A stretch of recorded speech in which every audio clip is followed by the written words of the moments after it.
Everything you were taught about needing others to finish you is a lie, and that lie is the reason you keep losing. You know that hollow moment at 2 a.m. when the room is quiet and your thoughts get loud? You replay conversations, you scroll the feeds, you measure your worth by who answered your message, who liked your photo, who showed up when it mattered, and when they don't, you feel broken.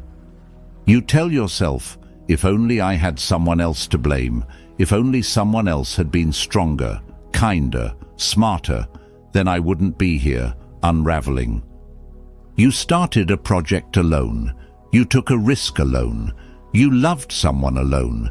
You walked through the valley of failure alone, and each time you came back with cuts, bruises, and a new story.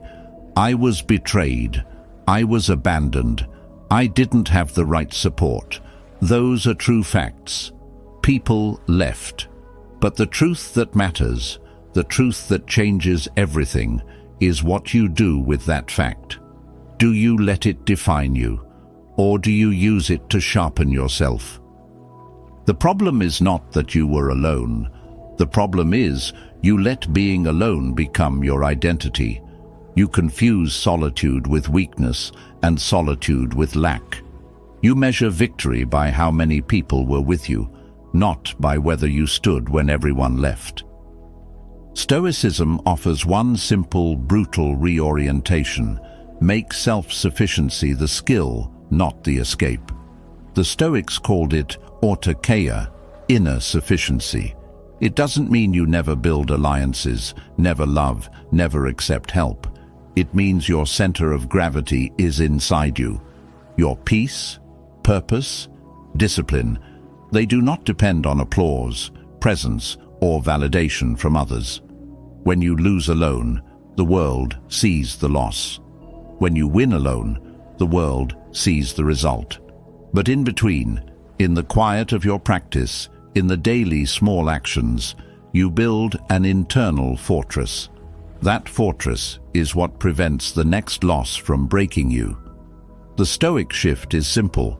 Make your identity your work and your character, not your circumstances or the people around you. Seneca said, "We suffer more often in imagination than in reality." Think about that. You imagine failure as a final verdict, but often it's the rehearsal room for a better performance. Marcus Aurelius wrote, "You have power over your mind, not outside events. Realize this, and you will find strength." That line is not just philosophy, it is a prescription.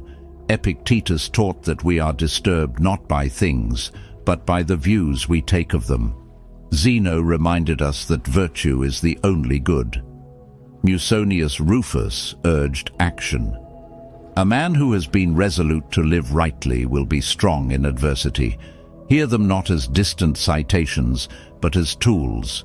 When your chest tightens because someone left, open the toolbox. Name the emotion. Examine the belief fueling it, and choose a response anchored in your principles. That's the Stoic method. It's an internal technology for endurance. Here's a daily habit that builds winning alone. Wake up and do the thing you promised yourself yesterday. Not because someone will notice, not because you'll post it, not because it will get applause, because it trains you to be reliable to one person, yourself. Write for 20 minutes. Lift for 20 minutes. Read for 20 minutes. The next day, do it again. The next day, add discomfort. A cold shower, a hard conversation, a small refusal that protects your limits. The victories that matter are granular and private. They are the small commitments kept when no one watched. They form a ledger that, over time, becomes proof to you that you are the type of person who finishes what he starts. This ledger is what people eventually respond to, not because they owe you, but because consistent character attracts the right currents.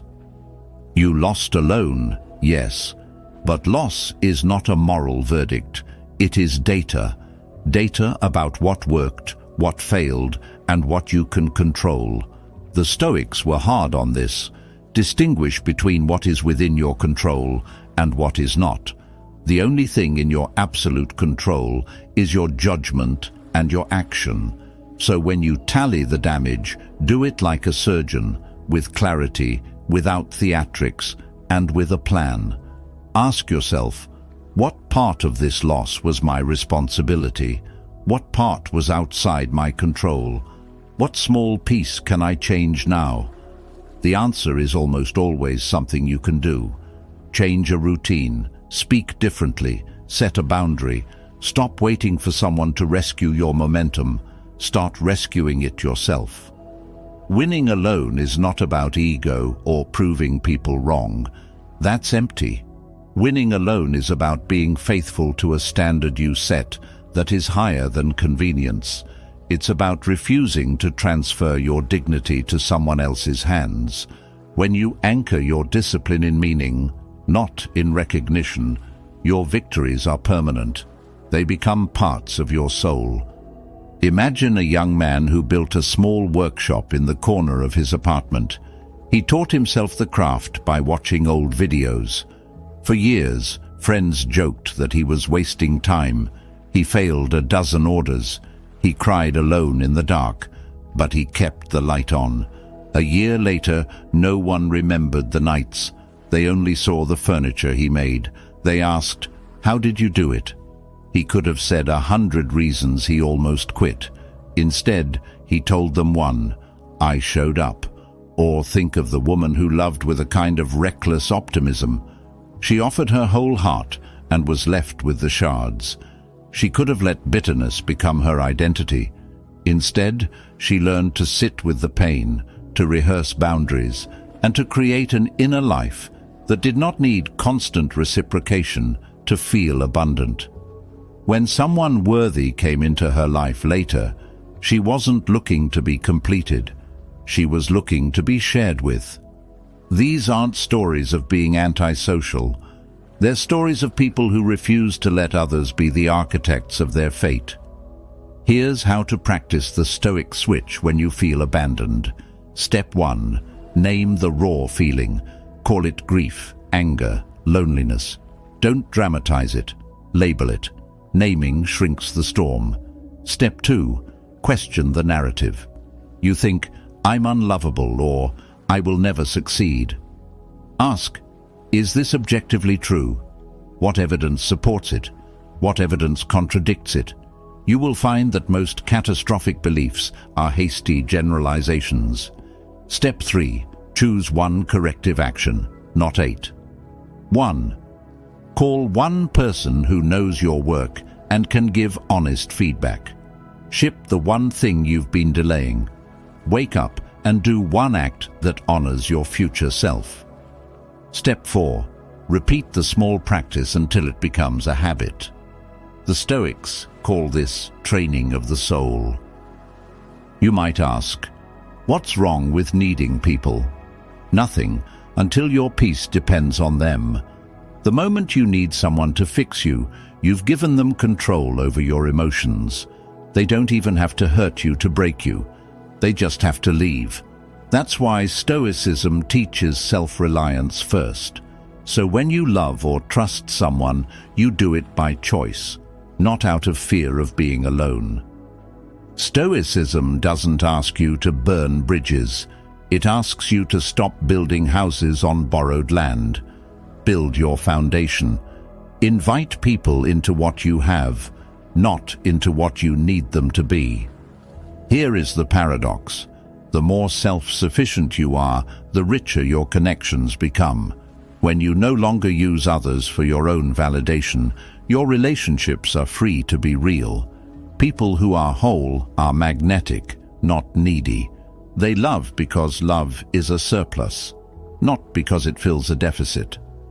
Musonius Rufus said something like, "A good man is social in purpose, solitary in his self-sufficiency." Cleanthes taught that discipline of soul is devotion. There is honor in walking alone when you must, and greater honor and joy in choosing to walk beside someone when you do not need them to sustain you. You will be tempted by shortcuts, sympathy that substitutes for work, quick fixes that mask the rot. Don't. The Stoics are contemptuous of theatrical virtue. Real virtue is invisible and boring. It's waking up on a grey Tuesday and doing what matters. That long, unglamorous repetition is how you win alone. Think in seasons. Some seasons are for rebuilding. Some seasons are for love and festival. Some seasons are for quiet repairs. If you measure your life by the highlights, you will live for applause. If you measure your life by the standards you can keep when no one's watching, you will build something durable. Resentment is a slow poison. It convinces you that your solitude is someone else's crime and binds you to their past action. The antidote is gratitude and focus. Be grateful for the lessons. Focus on the work. The Stoics were clear. Pardon is not for the other person. It's for your freedom. Before bed, write 3 things you did today that honored your standard. Not the big wins, the small ones. Did you keep a promise to yourself? Did you refuse a distraction? Did you speak the truth? These entries are your evidence. Over months, the list becomes undeniable proof of growth. If you miss a day, don't dramatize it. Note it. Learn. Return tomorrow. Stoicism is generous with second chances for those who continue. Here's a simple test. Imagine the person you will become in 5 years if you keep surrendering your center to others. Now imagine the person you will become in 5 years if you keep the daily disciplines, if you honor yourself quietly, if you learn to accept solitude as training ground rather than punishment. Which future makes you stand taller? Choose the one you owe to yourself. You started alone. You lost alone. That truth is real, and it will teach you what any teacher could not. But remember this: losing alone taught you how to stand without applause.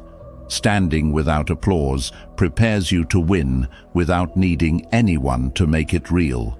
So become someone who can be trusted in the dark, and one day the light will follow. Because victory that depends on you is the only victory that lasts. Control your mind, or your mind will control you.